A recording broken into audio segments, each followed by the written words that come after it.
Hey everyone, and welcome back to another video for today. So as you can see, currently the market did, put tech back in favor. On Tuesday, tech took a little breather, which was completely normal.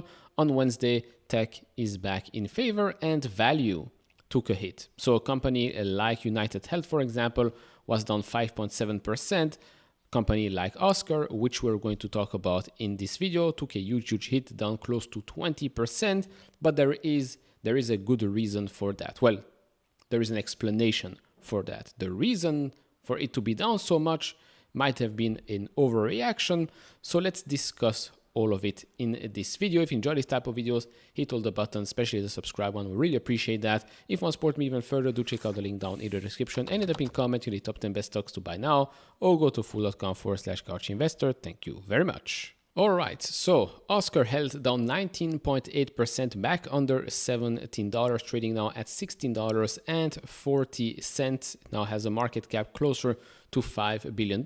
Year to date, it's still up 21%. Of course, more recently, as you can see, the stock did go up quite fast, right? I think since the last time I made the video, which was not that long ago, stock went up, I think 30-40% or so in a matter of days. So it coming down right now, first of all, makes sense, cooling off a little bit. Second of all, the reason why this has happened is because Centene pulled their 2025 earnings guidance after new data showed much higher morbidity and lower growth in its marketplace business than expected, slashing net risk adjustment revenue by around $1.8 billion with a $2.75 EPS hit.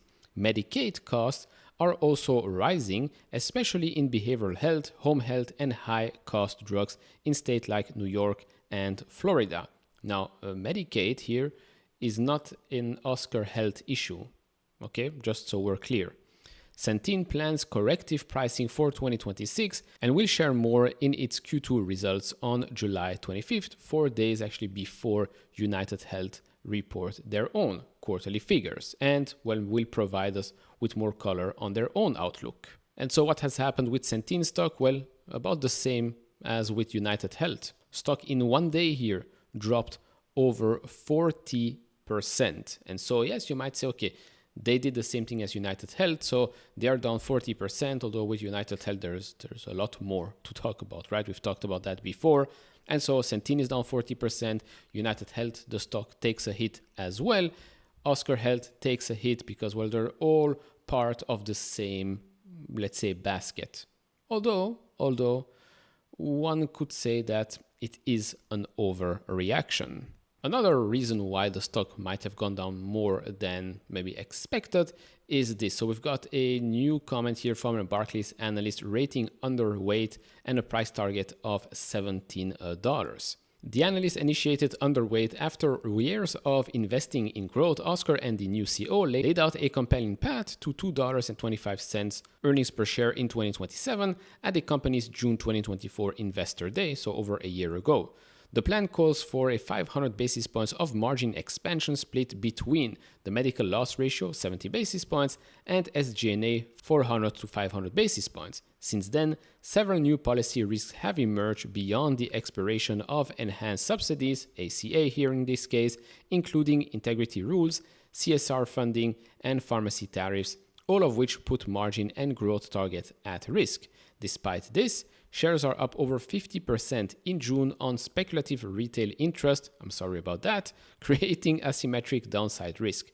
The analyst's 2027 earnings per share estimate is now $1.28. It's 39 cents, 25% below consensus, and support their underweight rating. And so if you have that, plus Centene's withdrawing of their own guidance, well, then you get, the stock's reaction of it being down close to 20% in 1 day. I mean, it's quite crazy when you think about it. Centene down 40% and OSCR Health is down, half of that because another company withdrew their own guidance. Quite strange. I mean, it's, in my eyes, it's also because the stock has gone up quite significantly over the past couple of weeks. Because currently, the last time I checked, these are the expectations for OSCR's revenue growth in the coming fiscal years. Still expected to grow 22.5% in fiscal 25. In 2026, because of the changes, revenue is expected to drop 1.4%, but then in 27, still expected to grow 17.8%. If we look at free cash flow is expected to take a hit here in 2025, fiscal 25, but then look at this, it's still expected to grow quite comfortably in the upcoming 2 fiscal years. Looking at earnings per share, this is, by the way, analyst expectations, not Oscar's expectations, right? Because Oscar's expectations, we know that it is above $2 per share in fiscal 27. But here as well, you can see this up and to the right. So, I mean, yeah, to me, could it be a no-brainer? I don't know if I want to put it in a no-brainer category because, well, you don't know what happens in politics, right? Things can change quite quickly. There still is that conversation about the beautiful bill. We also had, of course, more information coming out of that Senate bill, the Senate decision a couple of weeks or so ago, which was better than feared, which is why Oscar actually also went up. And that's also the thing here. A lot of the fears are or have been baked in to the price of the stock.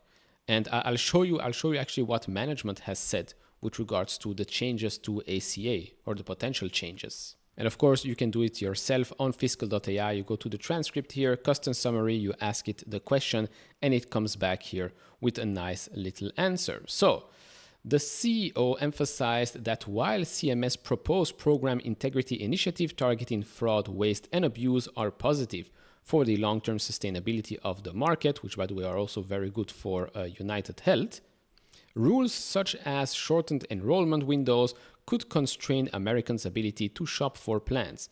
He noted that many individuals are already facing premium increases and that if the enhanced premium tax credit expire, they deserve adequate time to shop for plans that meet their needs. Oscar advocates for constructive solutions to strengthen the individual market and is engaged with federal and state policymakers on both sides of the aisle. The CEO stressed the individual market's role in driving a record low uninsured rate and a cost trend below CPI for the last several years. The CEO also added that the company is reacting to potential changes for 2026 and setting the stage to remain competitive and enhance margins. He also mentioned that if both integrity regulations and enhanced premium credits have a high single-digit impact, that could be a major change and could have an impact. He believes that now that we sit at around 8% uninsured, that we could get back into double digits if that should happen. Of course, that's not great. Now, going back to that investor presentation from a year ago, they told us about their midterm outlook. So they said the following: we are targeting at least 20% revenue CAGR and 5% operating margin by 2027 with upside if enhanced subsidies are extended. So if enhanced subsidies are extended, we might see more. But if not, this is what they're still seeing, well, as of last year's investor presentation. And this has not been revised on the downside in any of the other earnings calls. So, my opinion, still very good. Of course, they might change their mind in the next earnings report and earnings call, right? They might also suddenly say, oh, actually, we're pulling guidance. Of course, that will not be great for the stock. But so far, they're not doing that at all. They also said the following: individual market growth is sustainable with additional upside if enhanced subsidies extend beyond 2025. So they give us here actually a couple of scenarios, right? Without subsidies and with subsidies. Without subsidies, they're still expected to grow a little bit with the ICHRA here, which we're going to talk in a bit. So the key growth drivers are: one, Medicaid redetermination. So 1/3 of those who lose Medicaid eligibility are estimated to be eligible for ACA premium tax credit. They see around 58 million independent workers in the US gig economy, and ICHRA employer adoption. They see 171% growth of employees offered ICHRAs between 2022 and 2023. And this is basically how it works. So the employee purchases a health plan. The employee submits proof of medical expenses, including premiums, to their employers. And then the employer reimburses employee for eligible expenses up to limit set by employer. I mean, this, by the way, from what I've discovered, this does not exist for that long. I think this was introduced in 2019 and came into effect in 2020. So still quite a young program, but definitely a pretty good one. Then they continued with the following. So they have multiple levers to drive sustained top line growth, right? This is what they got for 2024. And to get to that around 20% CAGR by 2027, these are the growth levers. So expand existing market presence, balance rates with growth to mature in existing markets, market and product evolution. So enter new market states with innovative plans, designs, and capitalize on ICHRA opportunity. And then OSCR Plus here and investment income, grow campaign builder, and leverage cash position for investment income. So far, so good, I can say. They are also driving a sustainable MLR, which is medical loss ratio, as they continue to grow, right? We can see this trending down. Their target is around 80% by 2027. As for the ICHRA, so that has the power to expand individual insurance beyond the traditional ACA market. So of course, currently the business is very, very focused around ACA, but if they successfully manage to diversify a little bit more, or just plainly more, I think that could be a huge growth driver and huge de-risking for the overall business. Here we basically see the traditional ACA total addressable market, and this is the total individual market. So the ACA TAM plus the individual one as well. They say here the following: rising employer costs, around 9% expected increase in employer medical costs in 2024, so last year, around 24% expected remote workplace services growth between 2022 and 2027 compounded, and around 21% ACA enrollment. It was also from 21 to 24 also compounded. And so to me, it's pretty simple here. Although, yes, I know this industry is very difficult to fully understand. There are a lot of moving pieces, has a lot to do also with politics, and we will probably get, a lot more information, right, over the next couple of weeks.